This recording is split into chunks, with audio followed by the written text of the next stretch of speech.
Okay, in this video, I'm going to use one of my discarded flakes, so-called. From the making of this one here, I ended up with lots of flakes, and in my videos, I usually say, "Don't worry, I'm going to use those flakes later, eventually, for something." So what I normally do is I end up heat treating a lot of it, and then sell it. Right? But this time I'm going to pick one of these and actually work one of these pieces that I put over in the pile while I was making this. Okay, so this is going to be raw. These are not going to be heat treated. Normally I heat treat the smaller ones because they're much easier to knap when they're heat treated. It's difficult to knap the small ones when they're raw because you can't hold on to them very easily, and you need to use a lot of force to knap these.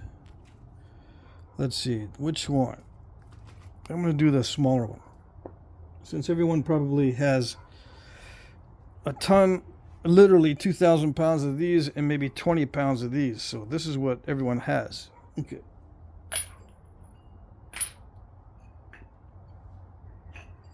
So what do you do with these little pieces that are curved and very small? Well, we'll see.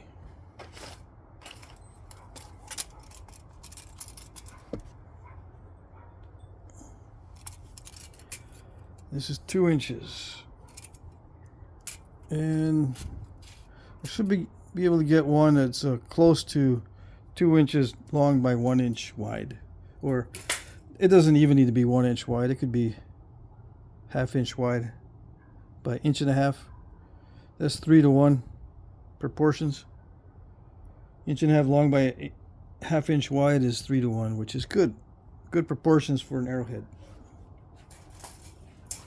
For a true arrow point, or any kind of point, actually. Okay.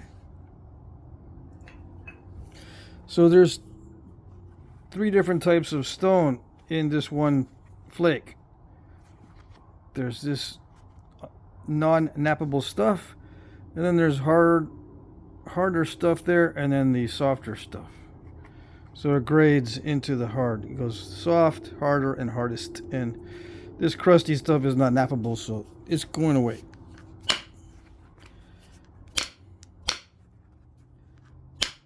And I'm going to use steel, 3/8 diameter mild steel.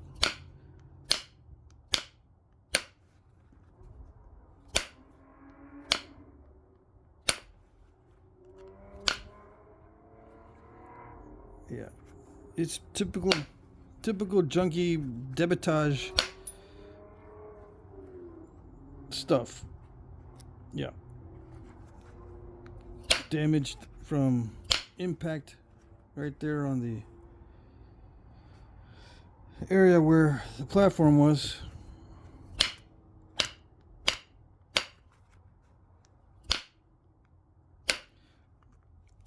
Platform is a weird name for it. It should be called a striking area.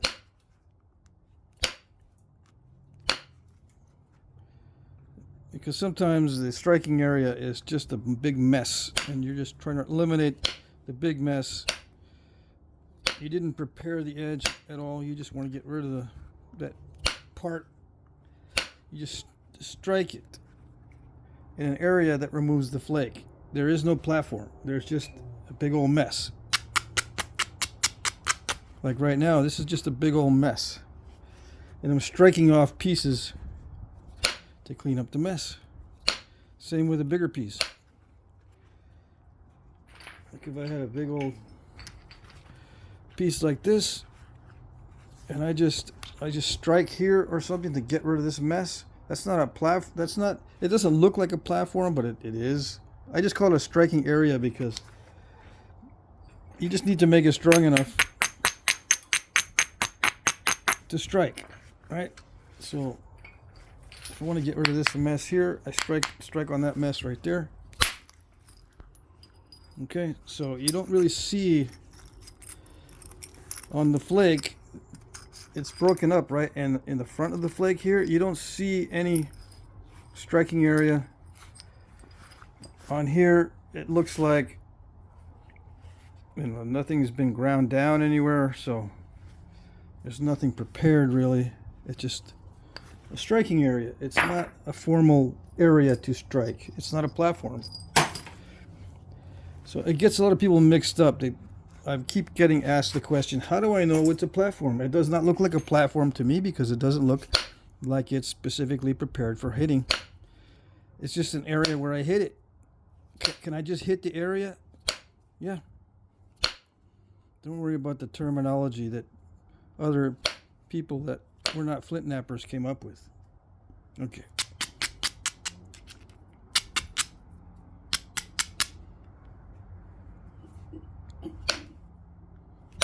So let's see. I gotta get the curve out, or I gotta shorten it so there is no more curve.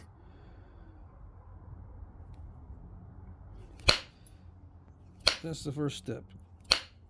If there is a curve, the first step is to remove the curve.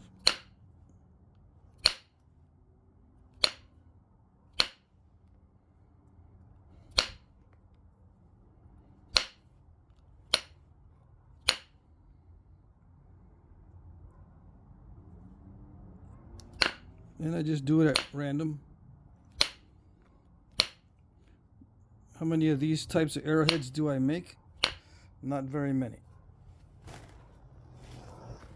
I used to make a bunch of them when I first started, but nowadays no one wants the small ones unless I sell them for $3, and yeah, they want. But even at $3, they're going, man, I want to buy 5 of them, but you're killing me with the $3. How about $1 each? Yeah, that sort of thing. Okay.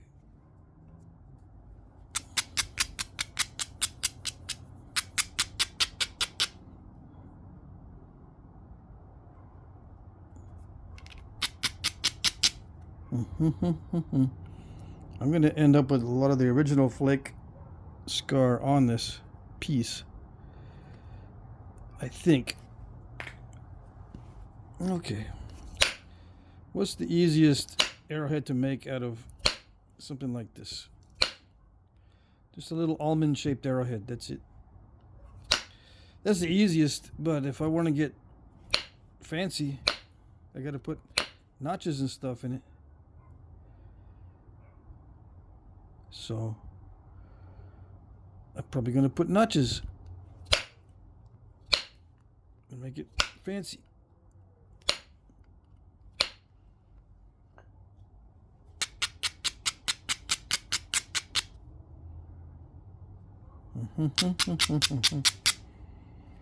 So I've done other videos where I notch the debitage. This is not debitage though. This is stuff that I told you I was going to save to nap later. Or I've done it before in videos where I say I'm going to nap that stuff that's down on the floor. Don't worry. One of these days.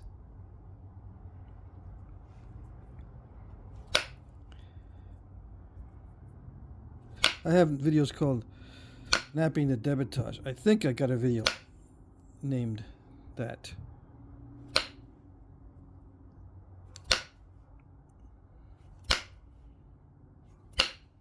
Or maybe someone else has a video named that I'm thinking about. I'm trying to remember what name of I called the video or the videos that I made before. I don't know. Let's see. Okay, so that curve is not that easy to remove. I'm just going to keep whittling it down until it goes away.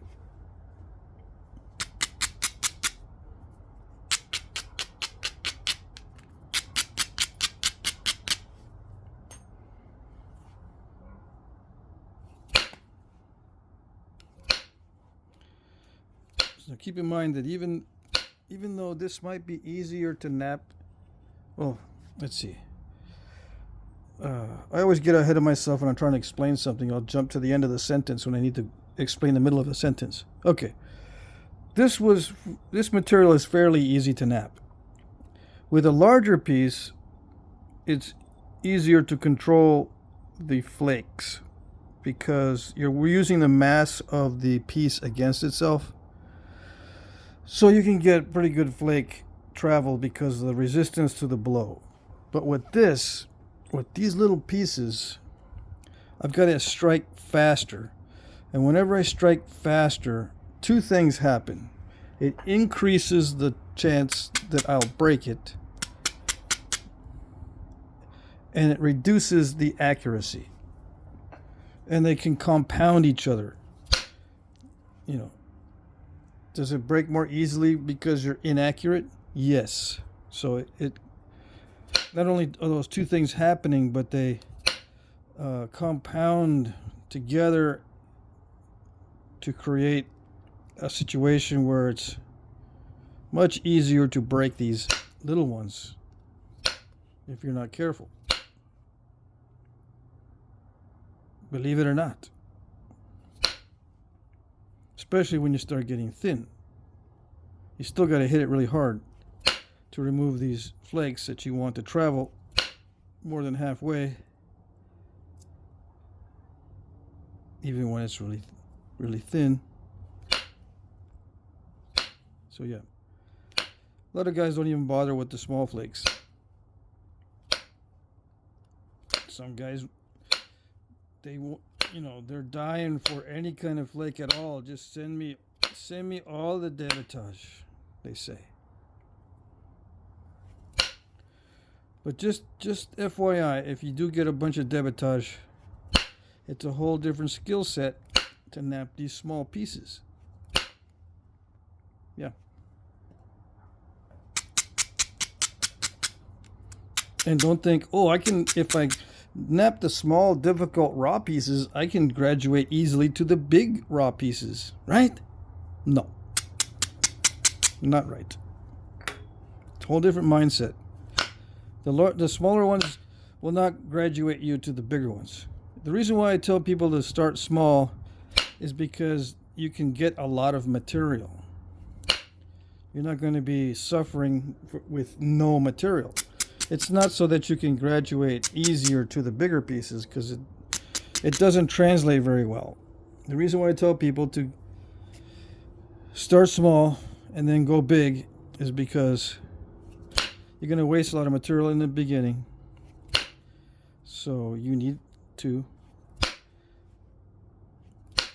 make sure you have enough material to learn on. Now, if you get enough material to waste on the attempts on the big pieces, that's fine. And then you can say to yourself, well, I got a bunch of debitage, I can make the small ones later. Yeah. You're not going to want to make the small ones later, believe me. No.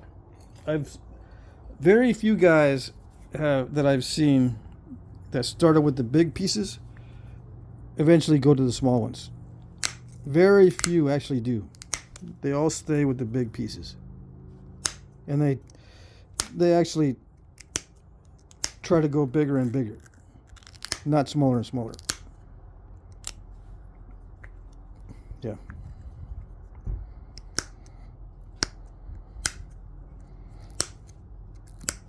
Just FYI, there's no moral to the story. Okay.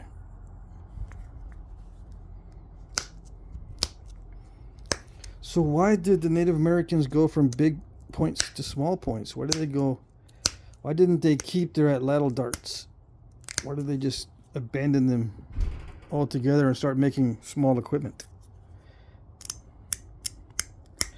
I think it had to do with the number of arrows that they could make and carry, because I think warfare became more and more prevalent,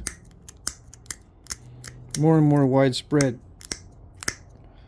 and they needed lots more ammunition.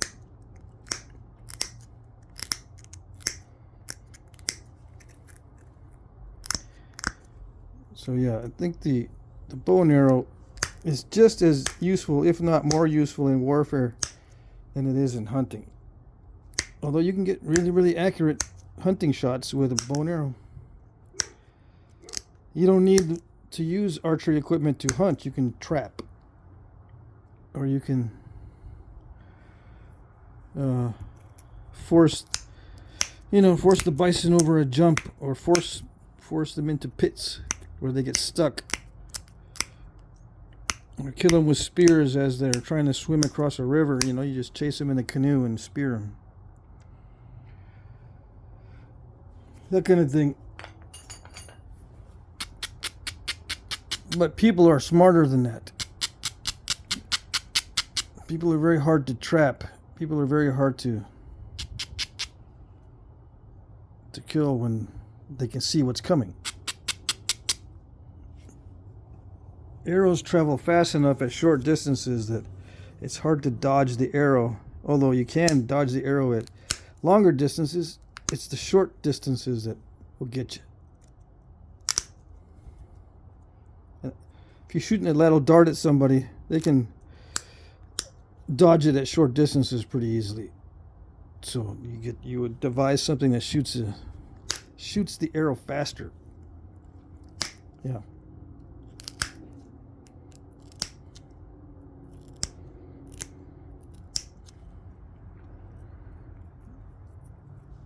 So you don't have much choice. You got to make the arrowheads small. All right. So it's getting this small because of the curve. Now you don't have to take the curve out, but it makes for a better looking point. Okay. Now without indirect percussion, I would have a very hard time thinning that down with pressure. Some guys don't have any trouble doing it, but I do. And I switched to a more pointy point on there.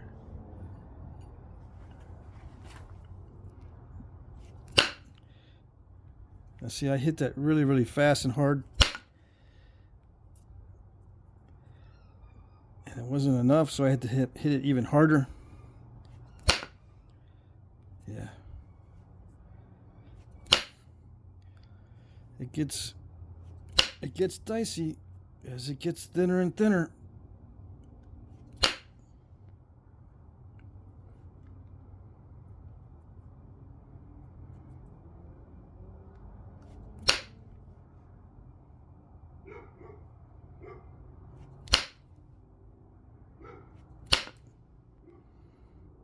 Yep.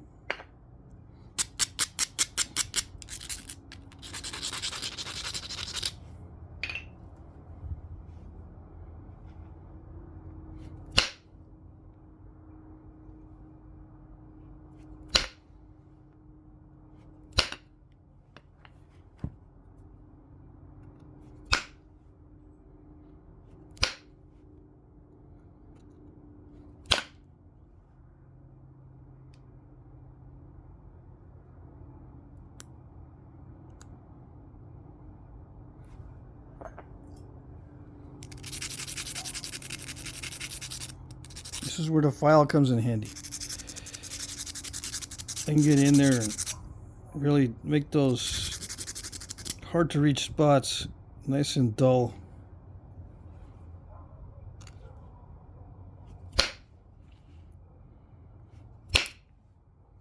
Okay.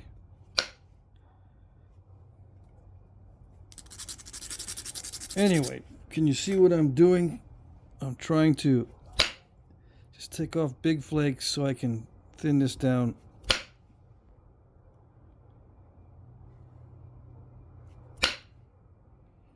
It's a little bit of a different strategy than the bigger pieces. Because if I look at the width to thickness ratio on this, it's a lot thicker than a larger piece of this size. You know what I'm saying? Let's see if I can explain this. I'll do it in millimeters. Alright, so it's 20 millimeter by 6, right? So that's like 3 to 1. Normally I wouldn't be working on a piece that's 3 to 1. I'd thin it down more with the bopper, so I get it down to like 5 to 1. But in this case, I can't get it thinned down with a bopper, of course. So what I'm doing is thinning it down with indirect percussion as if it was a 3-to-1. Did I say 3? Yes, a 3-to-1 a large biface. It's difficult to thin it down at a 3-to-1 with a large biface with indirect percussion. So that's why, you know, at this scale, it's hard also. Or at this scale, that's the reason, one of the reasons why it is difficult. Okay.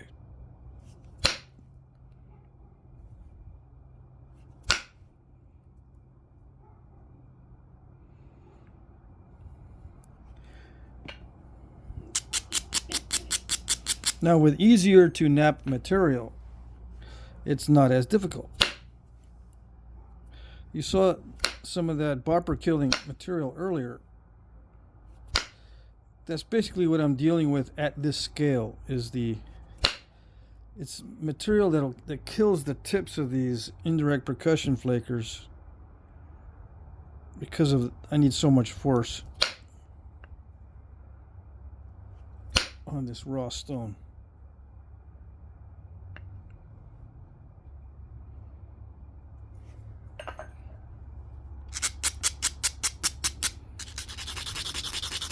And that's why I favor the indirect percussion. That's because when I first started making arrowheads, this stuff is all I had. So I had to find a way to knap the raw stuff. And this was the only way I could do it to my satisfaction. I mean, I can always make little almonds, but I wanted to get the material to do what I wanted it to do, to make delicate arrowheads, thin and delicate out of raw stone.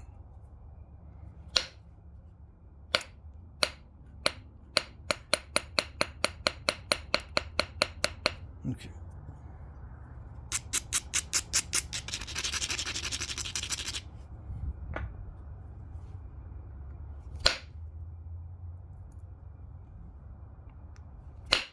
Some people can get thin and delicate from raw stone with a pressure flaker. I can't do it with a pressure flaker. Not until I start building up those muscles or whatever. I'm working on it. We'll see what happens.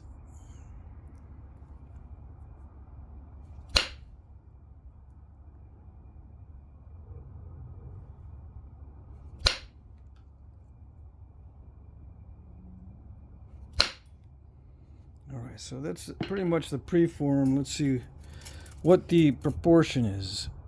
It's still 20. What was I going to do? No, I was going to measure the actual width. Like I said a half inch to inch and a half would be good enough. It's almost an inch and a half long, but it's 3/4 wide. I can still go a lot more narrow and still be within range of an arrow point. So if I have difficulty thinning down the center, I can go a lot more narrow and still be within range of an arrow point. Okay.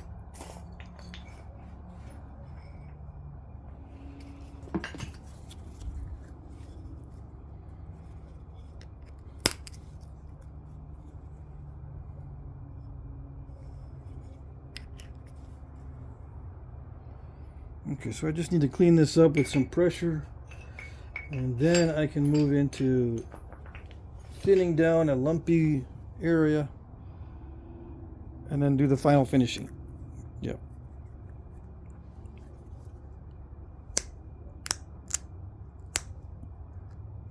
This goes faster with the easier to knap material.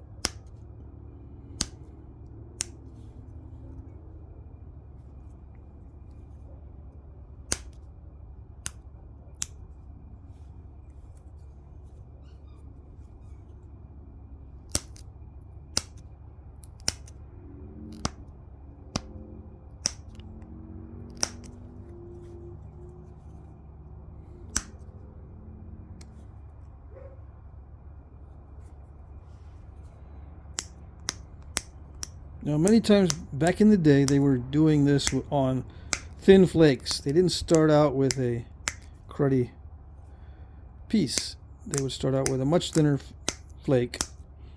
How do I notice?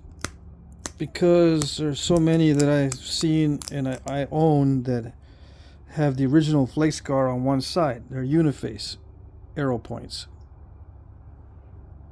So that's the easiest way to do it, is just get a nice thin flake and do it unifacially. Yeah. So it ends up being a unifacial type arrow point. But this one's going to have flaking on both sides.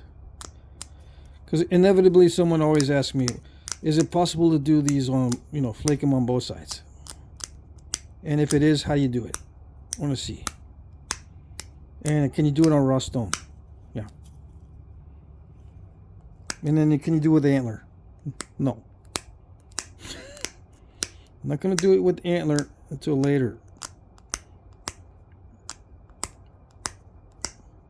I got another channel that has antler stuff. Allergic Hobbit is my other channel that has antler stuff. Yeah. Okay. You didn't know?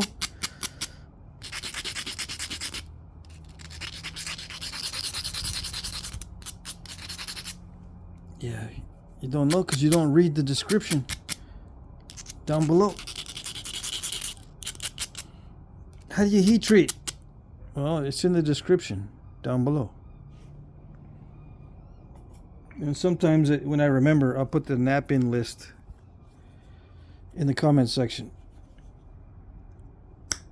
I got to go back and do that on some of my latest videos, because people will ask me, I don't know where there's any nappers. There's no one near me. I'm like living on the moon. There's nobody. You just me and the gophers.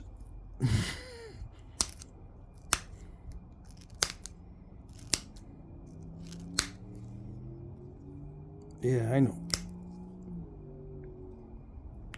I don't know why a lot of flint knappers always end up way out in the sticks. Way out in the boondocks, and they don't have any rocks. All they got is bushes, trees that are not any good either. Can't make bows and arrows out of them either. I got nothing. I got no rocks and no bow and arrow wood. That's it. I just got gophers that make holes in my yard. That's it.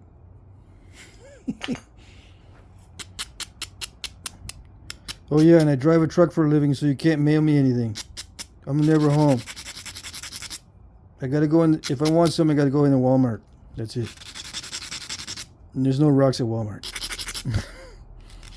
Not the right kind, anyway. So you're screwed, basically.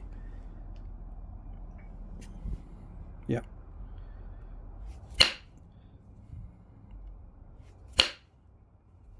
But they can watch YouTube. They watch YouTube all day. How is that possible?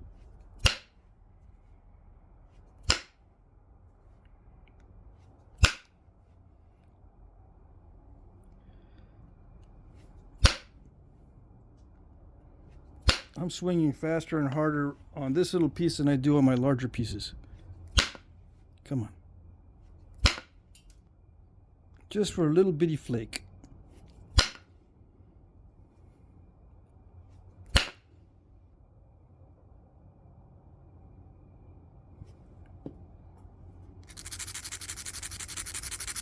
And I have to do it hard and fast because if I go any slower, it hurts my fingers a lot. If you're doing this and hurting your fingers with the shock of the workpiece, you're not hitting fast enough. Because when you hit fast enough, it'll remove a flake without shocking the workpiece too much. That's the beauty behind the indirect percussion.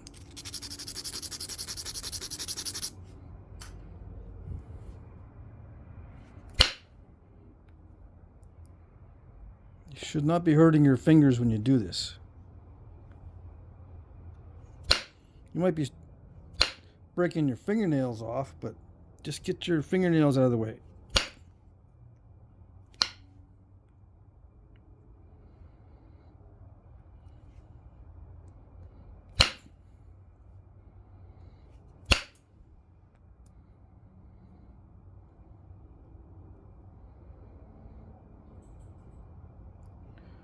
Okay, so slowly I'm going to be flaking both sides. All right, I won't divide this video up. It'll be just one video for the whole process. Okay.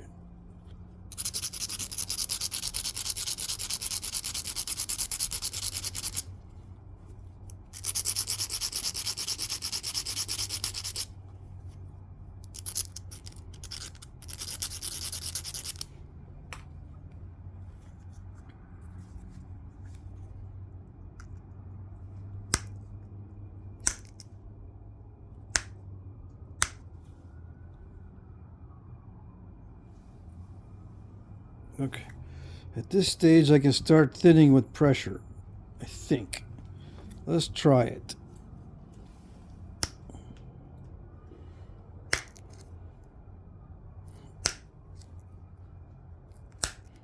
As long as those flakes go more than halfway, I can thin it down with pressure.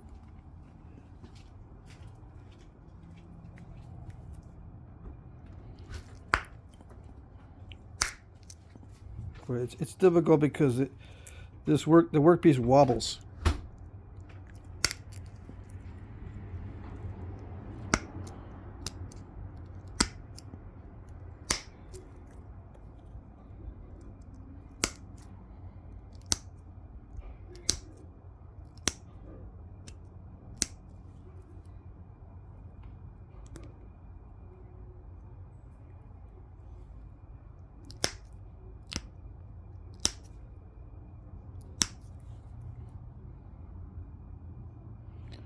Okay, so I'm just going to go at it at random.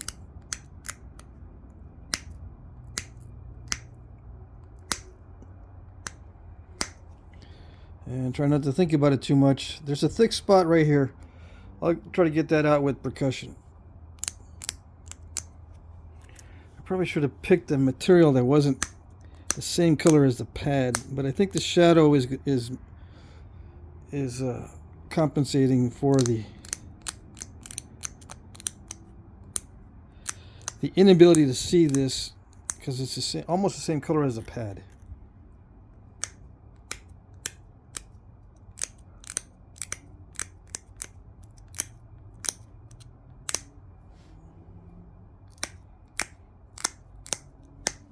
Moving the edge that way. So I'm going to take a series of flakes off this lumpy side. Hopefully. Oops. There's a lump right here I should have gotten rid of first.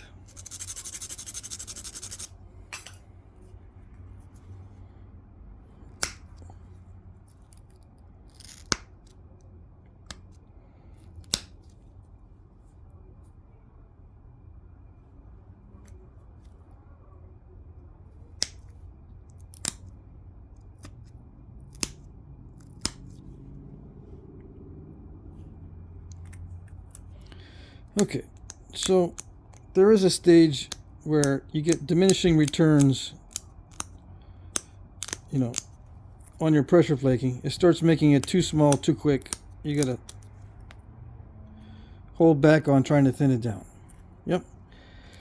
I'm gonna hold back on trying to thin it down. Once it starts to get too narrow,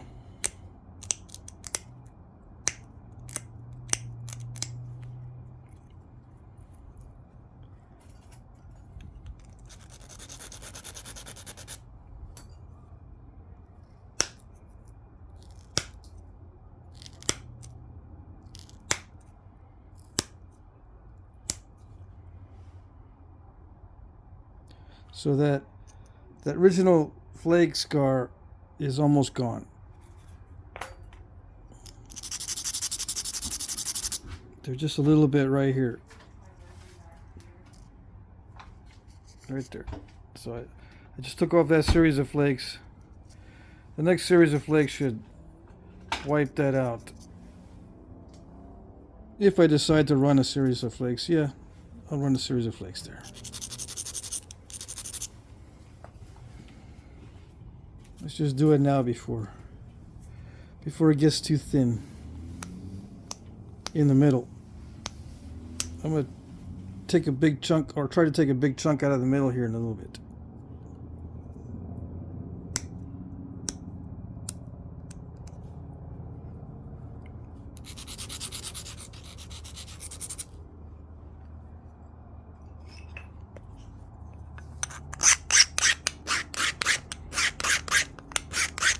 How do I know when to sharpen?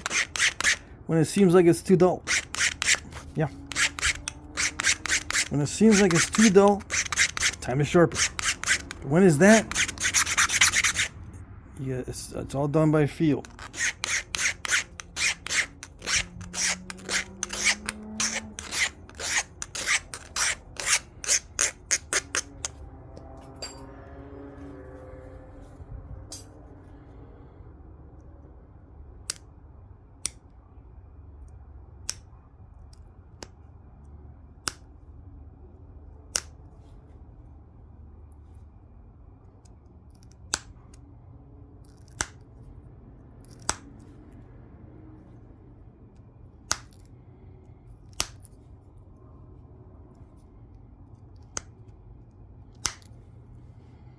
Okay, so that's the end of the original FLAKES car.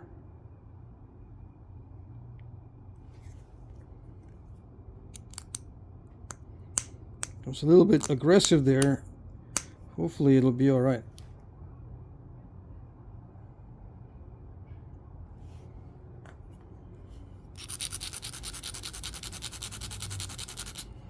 Aggressive because it made it really narrow. But let's see if I can get this to thin down in the middle now.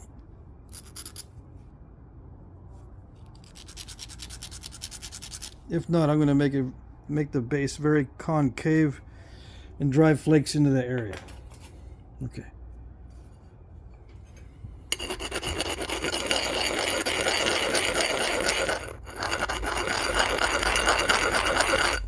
There are real arrowheads that are actually that thick, but I want to get it thinner. I think I can get it thinner.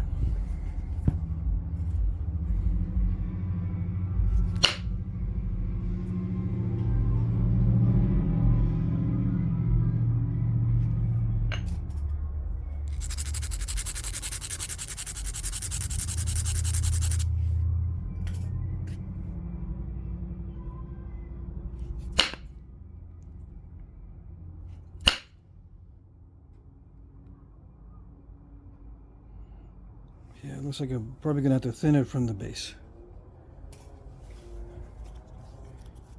if I want to get it thinner.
Well, the lump is still there.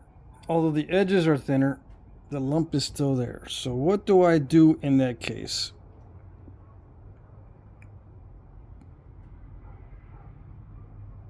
I can make it more concave and try more thinning from the base.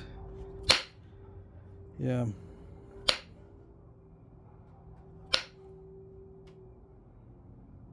Or just leave it.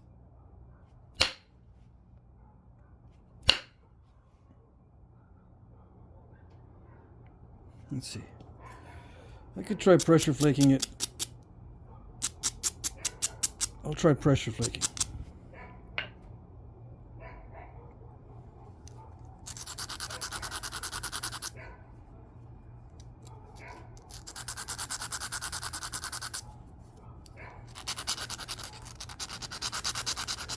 Why am I having so much trouble thinning it? Well, it's you guys that wanted to see me do this on raw stone. Yeah.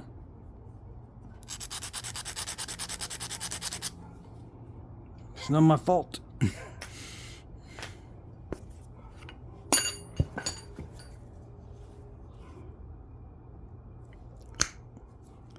Raw stone on substandard, with substandard tools and methods. Yeah.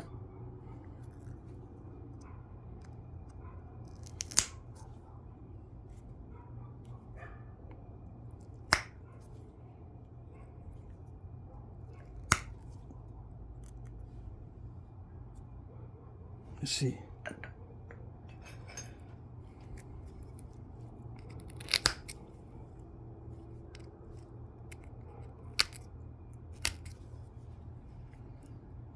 Did it do it? It kind of did it. But I'm reaching the limits. Reaching the limit of what I can do.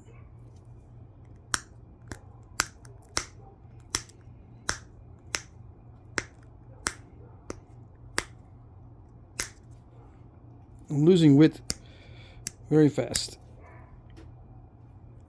Okay.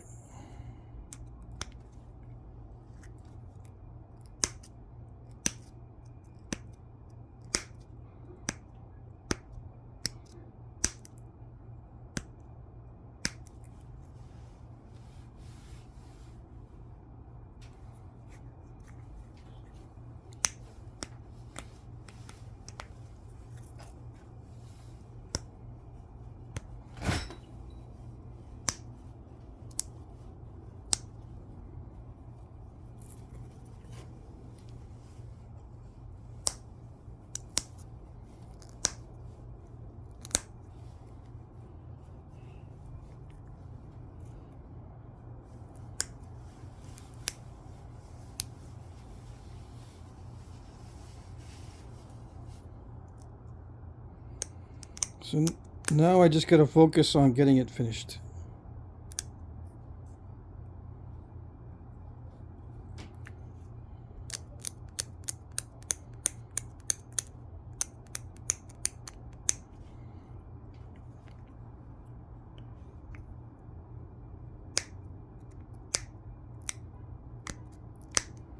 "43 minutes.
I'm still trying to thin it down, so hold on.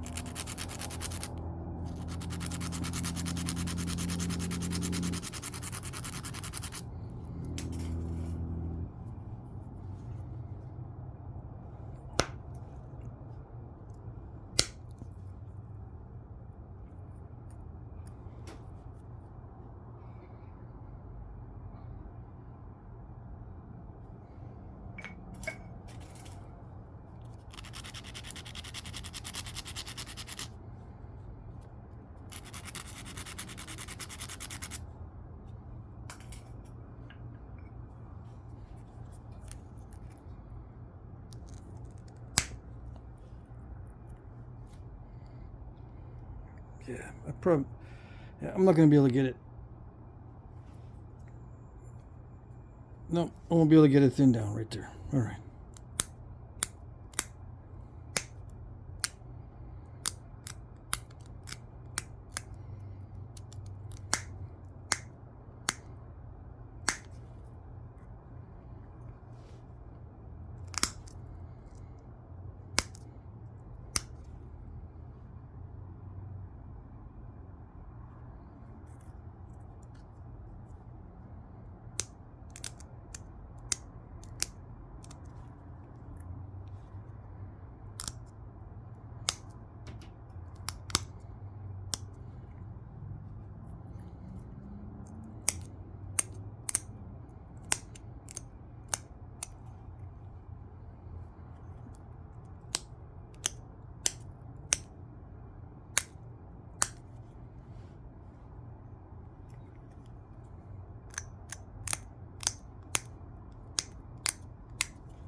So now just the symmetry is the only thing I need to work on. And I am going to put some notches in it, so I'm thinking about that.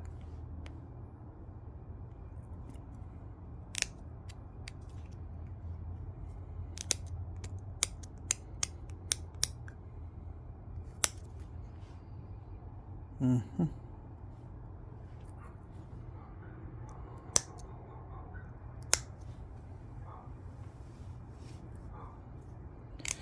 Okay.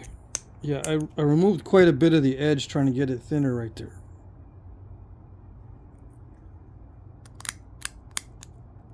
So now I got to make it symmetrical. Make it less wonky. Yeah.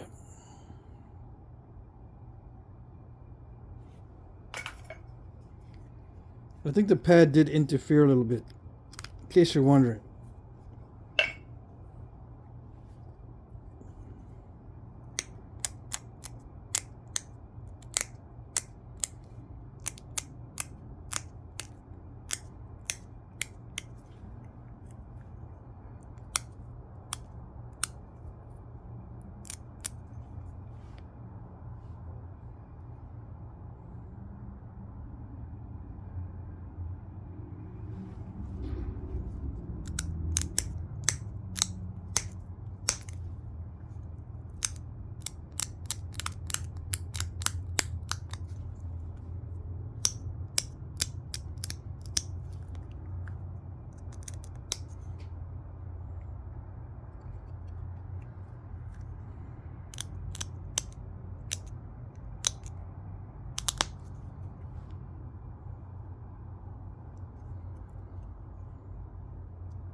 Okay, so notches.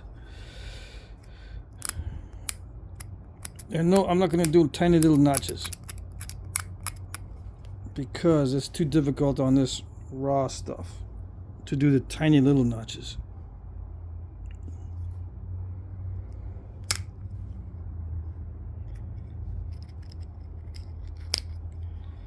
And yeah, I did push off a flake to try to get it thinner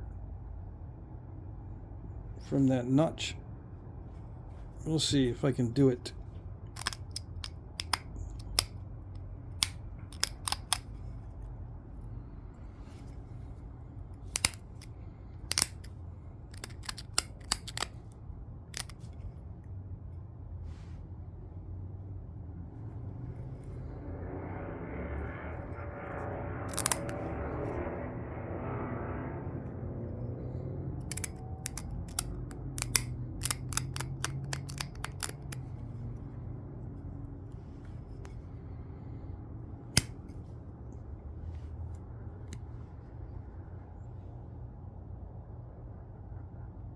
Yeah, I did it a little bit.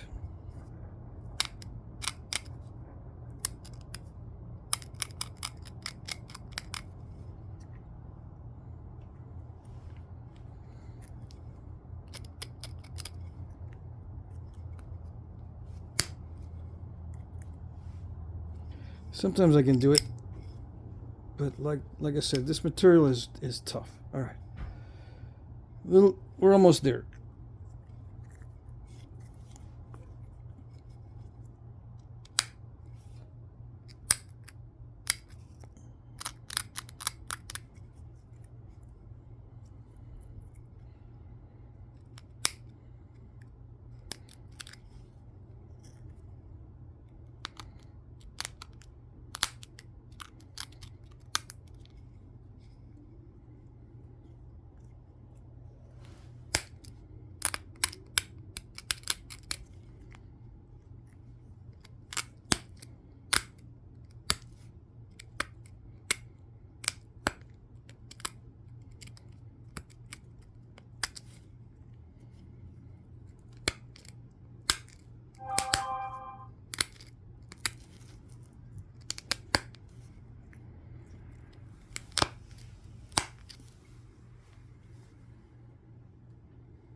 Okay, finishing up.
You know,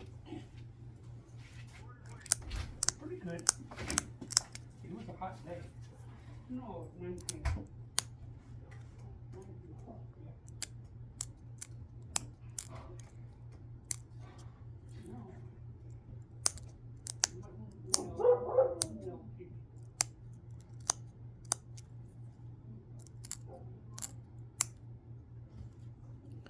Now on some of these, the tips are twisted, so there's like a bevel on each side. I might do that on this one.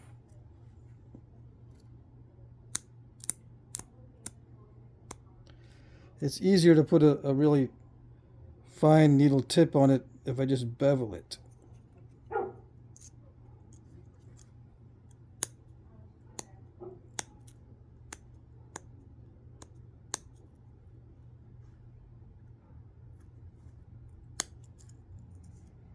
Is that clear? Can I see? Can you see what it's doing? Or is it blurry?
Okay, so I think it's sharp enough, except for a couple spots.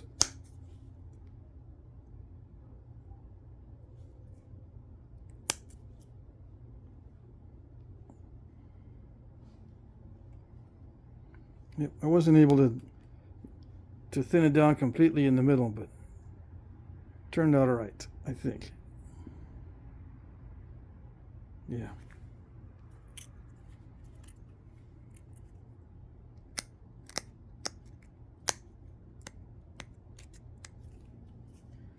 It's a success if I don't break off the tips or the barbs, like I just did.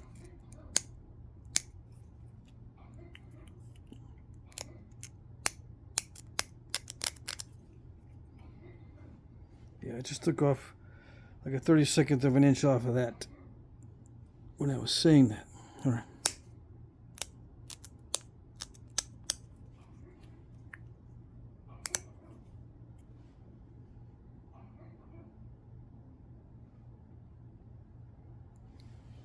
Okay, good enough.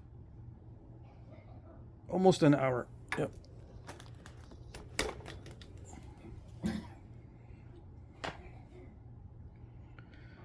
Okay. Little arrowhead from Debitage. So-called Debitage. All right, there you go. That's it.